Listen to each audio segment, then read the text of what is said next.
నాయకుల మీద, సీనియర్ నాయకుల మీద ఒకసారి రుచి మరిగాక వాళ్ళకి అర్థమైంది కేసు అవసరం లేదు, ఎవిడెన్స్ అవసరం లేదు, ఒక కథ రాసుకుంటే స్క్రిప్ట్ పక్కాగా ఉంటే ఆ పాత్రలో అంబటి రాంబాబునైనా తీసుకురావచ్చు, విడుదల రజనీనైనా తీసుకురావచ్చు, నాగార్జునైనా తీసుకురావచ్చు, ఇంకోరినైనా తీసుకురావచ్చు, ఆఖరుకు జగన్మోహన్ రెడ్డి గారి వరకైనా పోవాలంటే పోవచ్చు అని చూపే ప్రయత్నం, ఆ దిశగా ఏదంటే అది కథలు అల్లుకుంటూ మొదలయ్యారు. ఈ ధైర్యం ఎక్కడి నుంచి వచ్చింది? ఆ రోజు మొదలుపెట్టిన ఇది ఆ తర్వాత ఇక్కడికి వచ్చేసరికి ఇలాగే జరుగుతుంది అనుకున్నాం, వార్నింగ్ ఇస్తూ వచ్చాం, అలాగే జరుగుతూ వచ్చింది. ఇప్పుడు అమాయకుల మీద కూడా పడుతున్నారు. పొలిటికల్ యాక్టివిస్ట్ కాదు, నాయకులు కాదు, సింపథైజర్స్ దాటి ఇప్పుడు సామాన్య జనం మీద, మీ జర్నలిస్టుల మీద ఎవరైతే ఇప్పుడు మనకేం సంబంధం లేనుకుంటున్నారో వచ్చి మా దారిని మేము రాసుకొని పోయి పెడతామంటున్నారు కదా, మీ మీద పడతారు. ఆల్రెడీ అది మొదలైంది. సామాన్య జనం మీద కూడా పడినారు. మా వరకు మేము ఈరోజు వచ్చి ఇక్కడ పరామర్శించాక, జైలుకి వచ్చినాక వింటుంటే నందిగం ఈయన సురేష్ గారి మీద ఇప్పటి 12 కేసులు, సరే కొన్ని డిస్పోజ్ అయ్యాయి, బెయిల్ ఇది వచ్చాక ఆఖరణ ఇంకొక కేసు, తప్పుడు కేసు ఒకటి పెట్టారు, తీసుకొచ్చి పెట్టారు. ఈరోజు అది బెయిల్ వస్తుంది, ఇంకోటి తయారవుతోంది అని తెలుస్తోంది ఎక్కడో, అది రావాలి. అలాగే ఇంకోటి ఏదో ఎక్కడో అడ్డగించినాడు అని చెప్పి ఇంకొక కేసు పెట్టారంట. బహుశా ఆ సెక్షన్ ఇది కాకపోవచ్చు. అంటే దాన్ని ఎట్లా బయటికి రాకుండా చూడాలి ఒకసారి వచ్చాక అని. అలాగే తురకా కిషోర్ అని ఆయన మీద 8 కేసులు.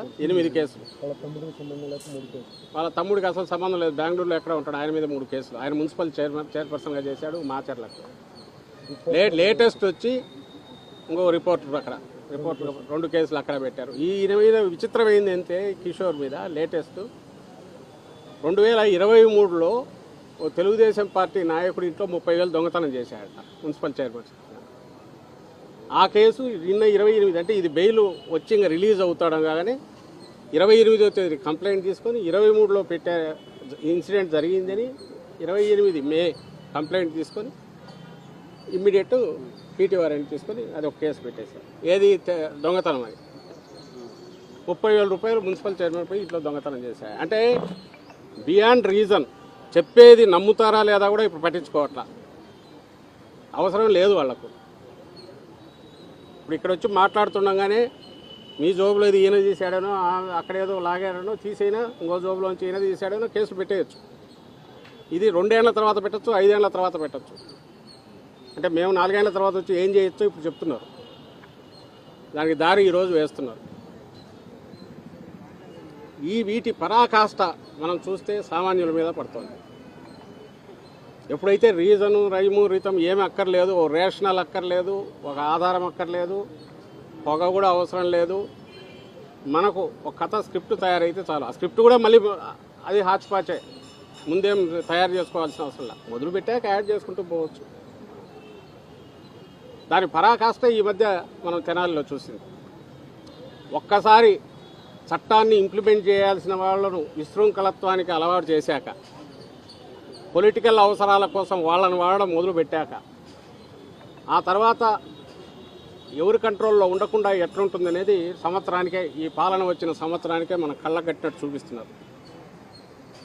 లేకుంటే సర్కిల్ ఇన్స్పెక్టర్లు తెనాలి రోడ్డు మీద కూర్చోబెట్టి సినిమా షూటింగ్ చేసినట్టు పట్టగలిగిన ఇది ఎవరైనా ఎక్స్పెక్ట్ చేస్తారా? కస్టోడియల్ టార్చర్ వింటున్నాం, లేదా ఆవేశంగా ఎక్కడన్నా రియాక్ట్ అయ్యేది జరుగుతున్నాయి, వాటి మీదే ఫైట్ చేస్తున్నాం. నేను అన్నట్టు తప్పుడు కేసుల మీద ఫైట్ చేయొచ్చు. ఇది ఏ చట్టం లేదు, కేవలం కాకి డ్రెస్ వేసుకున్నారు కాబట్టి మేము శిక్ష కూడా వేస్తాం. ఎక్కడో అండర్ డెవలప్డ్ దేశాల్లో, వెనకబడిన దేశాల్లో వినేవాళ్ళం, ఆటవిక నియమాలు ఉన్న చోట వినేవాళ్ళం, రాళ్లతో పెట్టి కొడతారని ఇది చేస్తారు.